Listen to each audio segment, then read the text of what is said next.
Sesuatu yang diulangin kalau kata Aristoteles itu jadi skill kan. Betul. Karena ketika lu kerja, maka kita harus paham yang dibeli adalah waktu lu. Waktu yang dibayar sama perusahaan untuk lu lebih standby dan loyal terhadap perusahaan. Makanya Visa Furoda ini dia lebih mahal. Kenapa? Karena info yang saya pernah dalemin dan saya dapatkan itu adalah dia ini kuota yang sebenarnya nggak terpakai untuk negara-negara yang minoritas Muslim. Terus kemudian masih nggak terpakai, dia ditawarkan. Berarti Karena relasi ini ya. iya, banyak mafianya juga bro. Jadi ketika mau lihat pemain travel umroh haji itu muncul pada saat mereka di musim-musim haji. Kenapa? Karena mereka ngelihat angka yang cukup besar dan kansnya juga besar. Assalamualaikum warahmatullahi wabarakatuh Sobat Mojo. Balik lagi di episode kali ini di Entrepreneur. Gua mau dateng ke kantor travel haji umroh yang namanya Dua Arah. Itu punya senior gua ketika gua kuliah, dan tadinya sepengetahuan gue tuh dulunya dia direktur di salah satu travel haji umroh. Terus mungkin sekarang sudah paham tentang bisnisnya gitu ya, atau gimana, gua nggak tahu, nanti kita coba tanyain ya. Akhirnya dia buka travel haji umroh sendiri gitu. Nah ini gue bakal ngulik gimana caranya dia bikin travel haji umroh, terus kenapa dia ngelanjutin bisnis ini gitu ya. Nah, kita akan lihat nih travel haji umroh Dua Arah. Gue naruh di bawah linknya biar lo juga bisa tahu travel haji umroh Dua Arah ini seperti apa ya.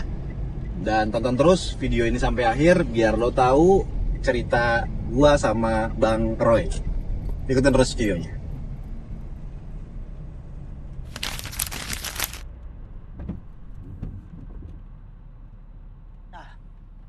Oke guys, kita udah sampai di kantor Dua Arah. Kita mau masuk ke dalam ketemu sama senior gue. Yang punya ini. Nah, ini dia. Assalamualaikum. Woi, Masya Allah. Sehat bang? Alhamdulillah, Masya Allah. Jalanannya lancar ya? Luar biasa. Nih kenapa milih Jakarta Barat bang? Kita jauh-jauh dari Cilengsi. Nah kita mau masuk, kita mau gerbek dulu kantornya seperti apa. Habis itu kita ngobrol-ngobrol podcast ya. Masya Allah. Nah ini dia. Ini ada lagi senior gue nih guys. Jadi ada dua senior di sini yang mengurus tamu Allah. Assalamualaikum. Nih, Bang Ikhwan. Assalamualaikum. Ilham. Assalamualaikum. Oh, jadi kantor Dua Arah di Kederas. Masya Allah, Masya Allah. Nah, ini berarti ruangan untuk tamu calon jamaah di sini berarti ya. Ngobrol gitu ya, nanya-nanya. Karena kan jamaah setahu aneh kan kalau misalnya ke haji umroh tuh harus ke kantor. Begitu ya masih ya. Oke, siap nih. Sibuk ya muka-muka. Penuh tekanan kayaknya. Berangkatan tanggal 11 November. Oh besok dong. Oke, siap. Kalau gitu kita coba lihat ruangan. Gitu ya bang? Ini berarti ya. Ini ruang meeting, koordinasi. Nah ini ada di lantai 2-nya. Udah ada snack. Lantai 3-nya buat barang. Oh buat stok apa? Barang-barang koper gitu ya. Oh ya. Oh Masya Allah. Mantap. Jadi buat lo yang mau berangkat bareng Bang Roy. Masih Bang Roy dipanggilnya? Iya masih. Nama aslinya Romli soalnya. Karena di Al-Azhar manggilnya Bang Roy. Gue juga biasa manggilnya Bang Roy. Nah mau berangkat bareng Bang Roy bisa cek di bawah ya di Instagram. Cara daftar, terus juga akun Instagram sama programnya ada apa aja. Nah sekarang gue mau ngobrol sama Bang Roy terkait Dua Arah ini. Ikutin terus video gue. Nah Sobat Mojo, sekarang kita mau ngebedah Dua Arah ini arahnya mau kemana. Nah bersama Bang Romli. Ini dia senior gue. Dia 2005 ya Bang ya? 2004. 2004. Wow, gue bikin lebih muda mengakui. Harus jujur. Pendidikan agama Islam. Ya FAI cuma FAI. Healing counseling ya. Healing counseling. Senang healing makanya healingnya langsung ke Mekah dan Madinah. Masya Allah. Sekalian mengkonseling jamaah. Itu dia. Karena jamaahnya butuh healing sekalian counseling. Itu kombinasi yang oke banget itu ya. ramuannya tuh nggak tahu gimana tuh Al-Azhar dulu bikin itu ya. Tapi sekarang masih ada nggak sih? Sekarang masih udah mulai jalan lagi ya. Oh Masya Allah. Terus tapi kan terakhir tuh waktu lagi gue tahu zaman kuliah itu lo kan sempet jadi trainer di SQ. Ya, sempat. Lama tuh ya Bang, kalau nggak salah Bang ya? Ya, dulu waktu di SQ itu kita ada beberapa kali bikin kegiatan buat dulu ada namanya Asmaul Husna ya. Jadi Jelas gimana benar. caranya mahasiswa ini mereka bisa punya eh, semacam zikir, yaitu yang Asmaul Husna itu gitu. Iya, iya, Nah, iya. itu gue dulu dilatih sebagai trainer di situ, sebagai training of trainer sama YSK untuk ngajak mahasiswa-mahasiswa juga ikut hafal gitu. Oke, nah terus tiba-tiba dari trainer YSK masuk ke dunia industri travel nih gimana ceritanya tuh Bang? Kayak jumping gitu sih. Iya, jadi dulu ceritanya awalnya pada saat di travel itu karena memang dikenalin sih, dikenalin. Lu mau umroh, tapi ini apa namanya ada potensi juga nih buat lu jadi TL sebagai tour leader, sebagai guide. Mungkin istilah kemarin itu banyak istilahnya mungkin mutawif ya. Mutawif itu kan mungkin definisi buat teman-teman yang tinggal di Saudi. Nah, kalau tour leader ini biasanya yang diberangkatin dari Indonesia untuk mendampingi perjalanan. Nah, cuman kadang gue include gitu. Gue punya skill sebagai tour leader, tapi gue juga punya basic keagamaan. Jadi makanya ya di sana mimpin tawaf juga, doa juga gitu. Yang pada akhirnya ya kedua-duanya ini gue dalamin sampai pada akhirnya expert lah gitu ya. Sesuatu yang diulangin kalau kata Aristoteles itu jadi skill kan. Betul. Itu yang mungkin akhirnya gue pengen fokus ke industri ini semenjak pada saat gue kerja dari 2013 sampai terakhir COVID itu 2019 ya 2020 ya berarti itu 7 tahunan Bang di industri travel. Ya. Karena mendukung juga sih suaranya Bang Roy ini dari dulu tuh serak-serak basah kayak Ustadz Arifin Ilham. Iya. Rahimahullah ya. Jadi itu kalau buat ngajak orang zikir tuh wah emang cocok jadi trainer ditambah jadi mutawif gitu. Masya Allah depan Ka'bah lagi ya. Iya. Berarti tapi kan dulu sempat yang gue dengar lu sempat jadi salah satu direktur di Tour and Travel. Iya. Nah, itu masuknya Jadi, ke situ. waktu itu pada saat memang gue diangkat sebagai salah satu direktur itu karena memang manajemen waktu itu harus memilih salah satu orang yang memang punya track record di perusahaan dan juga clear gitu ya dari si manajemen. Nah, akhirnya gue termasuk salah satu yang dicalonkan dan alhamdulillah ya bisa berjalan ya. Cuman karena pada saat itu pandemi masih belum jelas kapan berakhirnya, kemudian akhirnya travel ini juga udah mulai nggak banyak kegiatan, mulai banyak kegiatan dan aktivitas yang di luar travel yang gue harus pegang gitu. Jadi makanya gue coba istikharah lah ya, mana yang terbaik. Gue pengen balik ke dunia pendidikan karena kita ada yayasan juga di Bekasi. Jadi pada akhirnya ya gue pamit gitu, tidak melanjutkan secara tanggung jawab secara kedireksian tadi sebagai salah satu direktur, karena gue pengen fokus lebih kepada pendidikan yang memang sudah berjalan jauh sebelum travel ini ada gitu. Jadi di situ. Nah, setelah dari pendidikan itu COVID sudah mulai mereda, kemudian jamaah-jamaah udah mulai kapan berangkat lagi. Nah, disitulah kemudian akhirnya kita coba menyusun yang namanya dua arah ini gitu.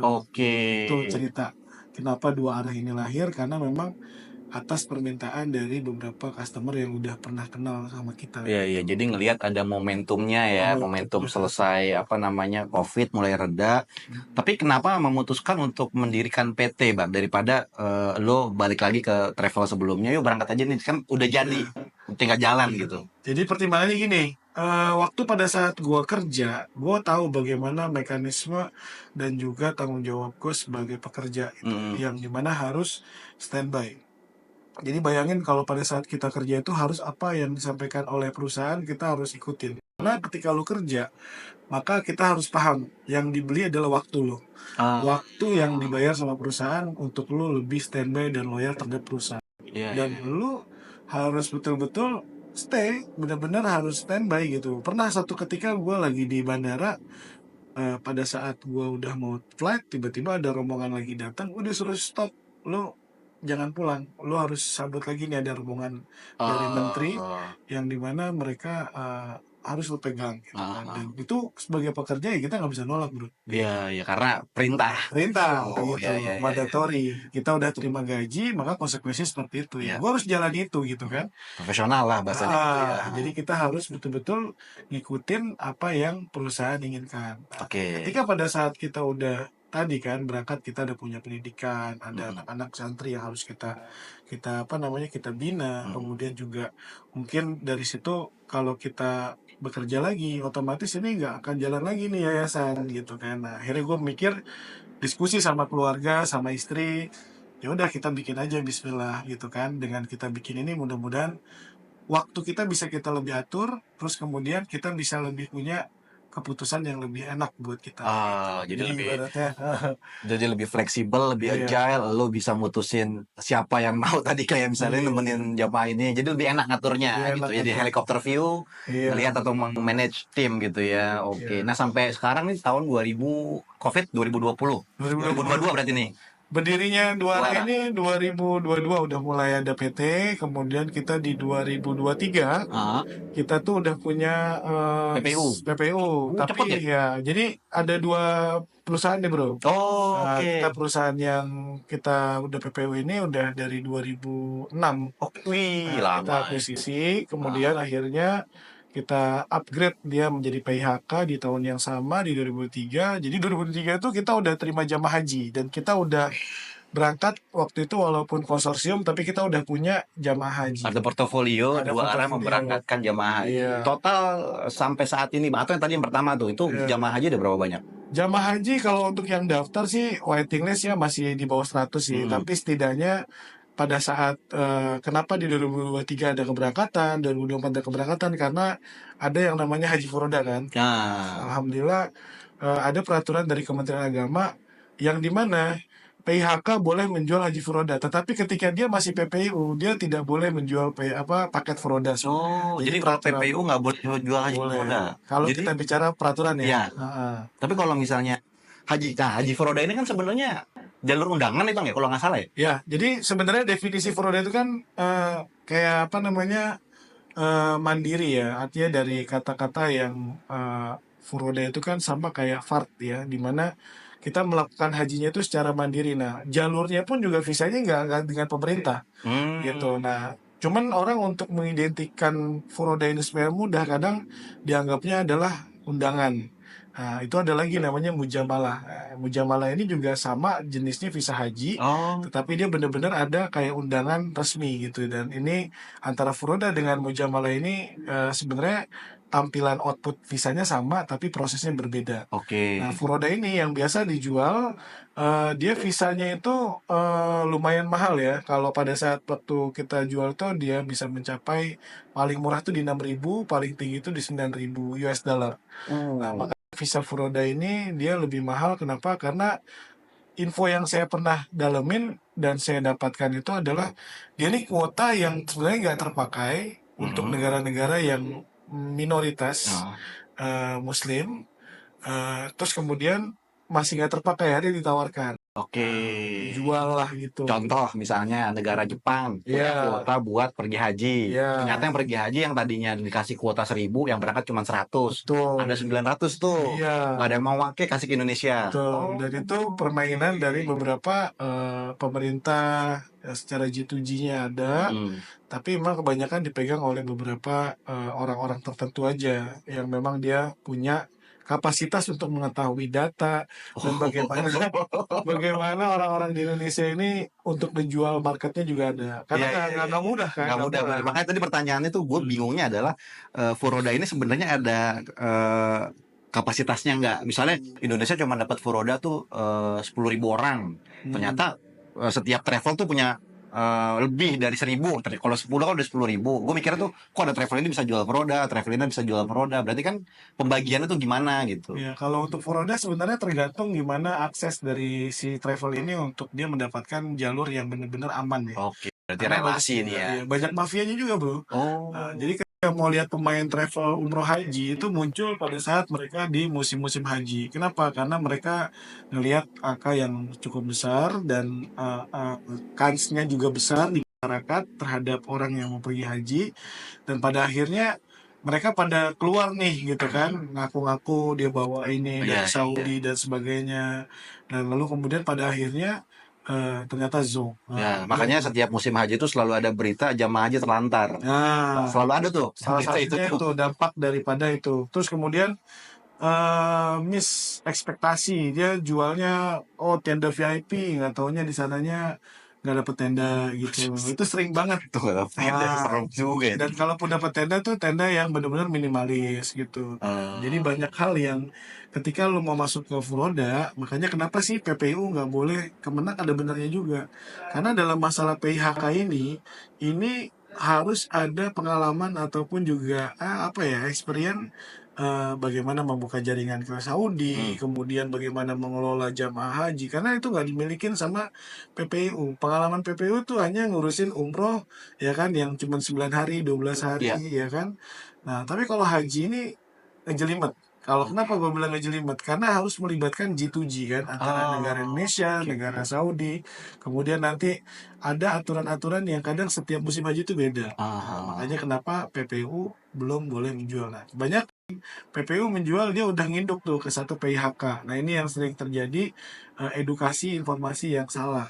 PPU tahu dapatnya begini-begini ya. Sementara PIHK yang melakukan di lapangan kadang-kadang dia mengalami kendala dan akhirnya nggak sesuai dengan yang didapatin oleh jamaah yang dijanjikan. Oke, jadi intinya buat membuka sebuah bisnis travel haji umrah tuh pusing ya.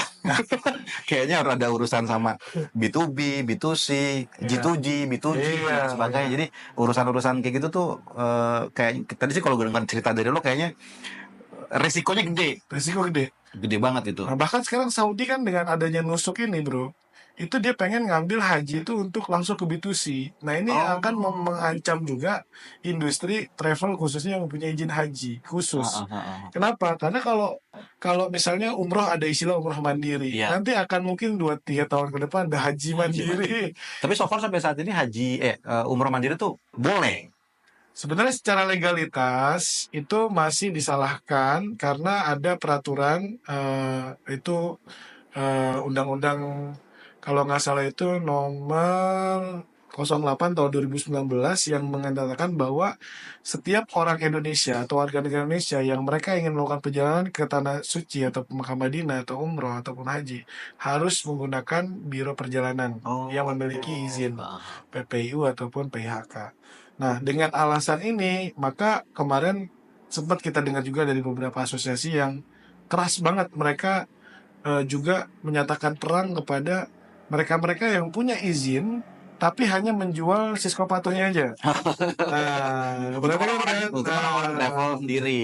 Iya, jadi mereka udah punya izin, terus kemudian mereka nggak tahu gimana cara menjalankan bisnisnya, sementara ada agent-agent orang-orang yang sudah bisa menggait jamaah, dia nggak punya izin. Nah, dia jual lah nih siskopatunya supaya melegalkan pada saat di airport dan lain sebagainya. Ya, karena memang harus ada brand ya, bendera-bendera yang digunakan pada saat di sana. Oke. Nah, kalau sampai saat ini nih dua arah sendiri, itu Grab market segmennya tuh ke orang tua, anak muda, atau umum, Bang, atau keluarga gitu. Ya, jadi kalau dilihat dari karakternya kita itu lebih kepada jamaah yang bukan level entry malah. Level entry ada, hanya malah untuk yang daerah ya, kita banyak level entry. Tapi kalau yang Jakarta, hampir rata-rata kita yang sudah pernah umroh. Oke. Jadi agak berbeda nih bro, ngelayanin orang yang sudah pernah umroh sama yang baru. Artinya kalau yang baru dia nggak ada pembanding, ikut aja ya kan. Nah, tapi kalau udah pernah umroh, dia udah pernah, nah dia akan membandingkan. Nah, kenapa dia milih kita? Karena tadi mungkin kita udah punya pengalaman, kita punya program yang memang buat mereka tuh nggak melelahkan. Jadi kayak tiket aja misalnya, kalau diperhatiin kita jarang banget pakai tiket yang jeda-jeda. Kenapa? Karena itu program capek. Turun jeda, naik bis dulu ke Madinah, Turun jam tuh masalah tuh. Ya kan? Kita ke Madinah. Nah, kita pakai 2 bandara. Memang harga tiketnya lebih mahal, tapi nyaman. Kalau turun jeda berarti kita take off-nya dari Madinah. Kalau sebaliknya turun di Madinah, kita pulang lewat Jeddah. Nah, itu salah satu strategi. Ya. Kalau kita lebih fokus segmennya, Allah nggak pernah salah lah ya ngasih rezeki gitu kan. walaupun kita mahal, tapi orang yang sudah pernah tahu dan pernah umroh dia akan memilih kita. Kenapa? Karena dia akan melihat program. Apa itinerary-nya kita lihat, taruh di brosur ya kan.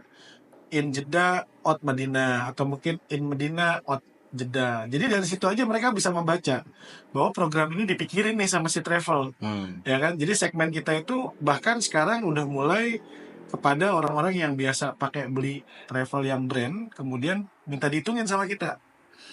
Nah, ternyata lebih efisien dan kita emang nggak jual merek kan, kita masih jual HPP, kita ambil margin yang normal ya, buat mereka itu masuk. Dan setelah mereka coba, oke, dia bilang fasilitas yang gue dapetin sama, ya kan. Nah, terus kemudian juga kita ngerasa hotel yang kita tuju pun juga sama seperti halnya kita beli di hotel yang toko sebelah tadi gitu. Nah, jadi mereka orang-orang yang sudah pernah umroh, punya pengalaman umroh, jadi pengen tahu dari dua arah seperti apa gitu ya flow-nya ya. Jadi ngerasa lebih efisien. Betul. Akhirnya repeat order. Iya. Tapi efisiennya mereka juga kalau paket-paket custom gitu lumayan, bro.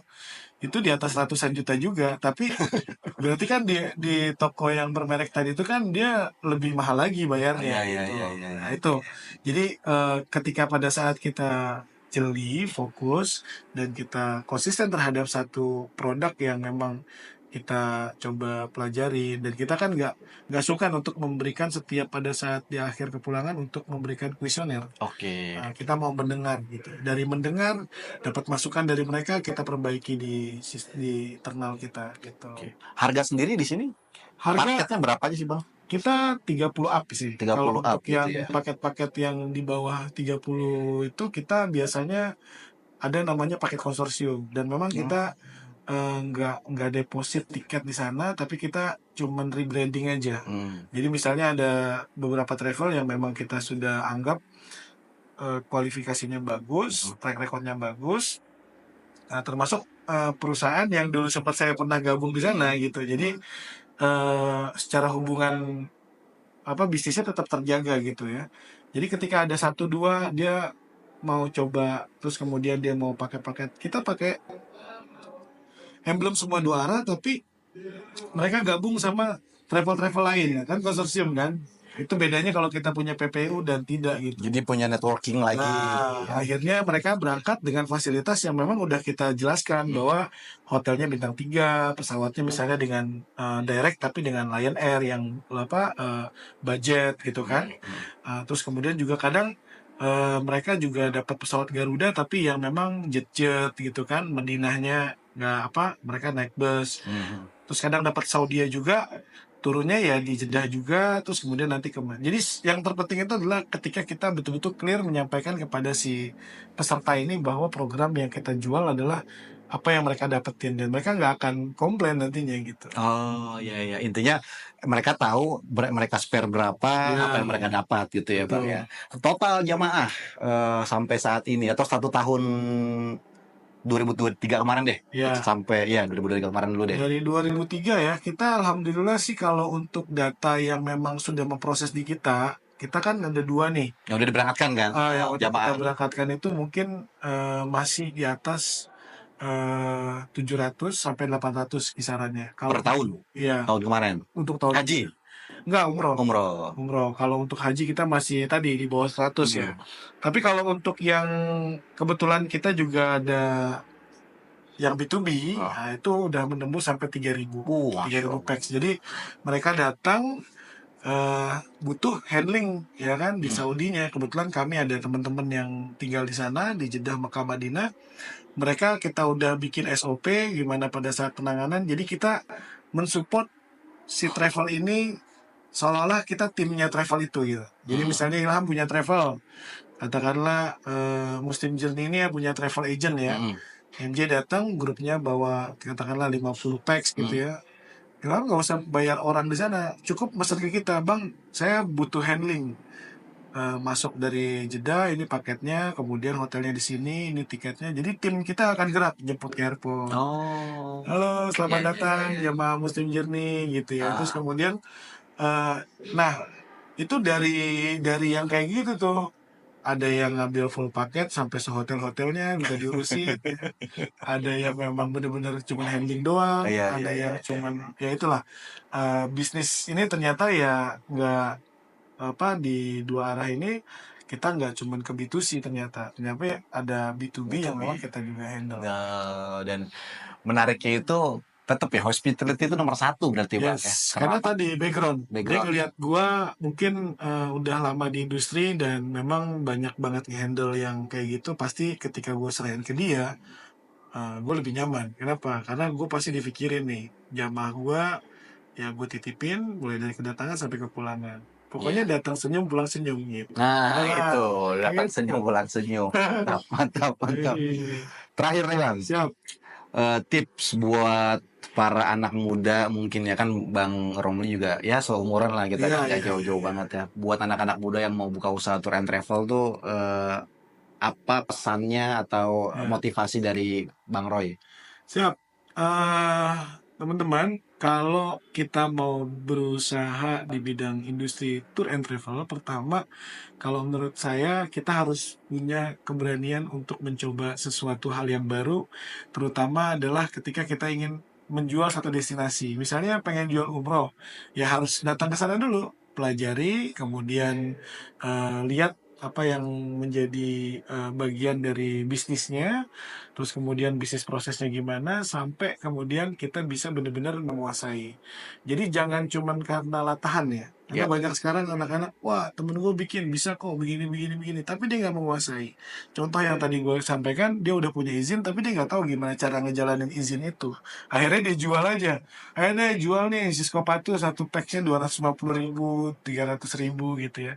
Nah, selebihnya orang lain yang ngelola, kan sayang. Nah, jadi kalaupun misalnya emang mau terjun, jangan setengah-setengah, ya jangan separuh-separuh, all on.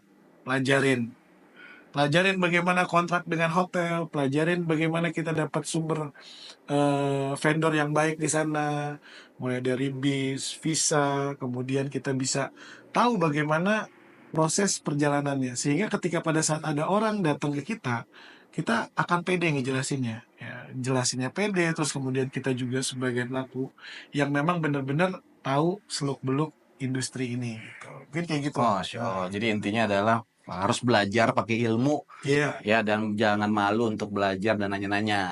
Tuh, nanya-nanya sama Bang Roy bisa dong. Boleh. Siap. Nah, Sob, kalau misalnya lo mau berangkat bareng dua arah atau tadi ada yang mau B2B kerja sama Bang Roy, Instagramnya gue taruh di bawah.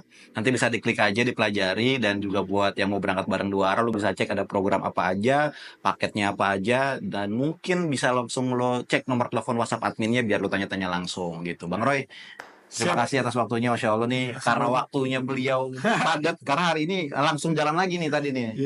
Buat pergi ke daerah selatan. Daerah selatan ya, jadi ada meeting. Memang beliau luar biasa. Agak cukup butuh waktu gitu buat ketemu Bang Roy. Mudah-mudahan bisa silaturahim terus ya Bang Roy ya. Insya Allah. Saya izin pamit nanti dari sini dan kita akan tutup program ini. Jangan lupa klik subscribe channel YouTube Muslim Journey dan aktifkan notifikasinya serta share video ini. Atau lu juga bisa komen rekomendasi tour and travel mana lagi yang akan kita visit di program Entrepreneur. Gue Ilham Pradipta. Assalamualaikum warahmatullahi wabarakatuh.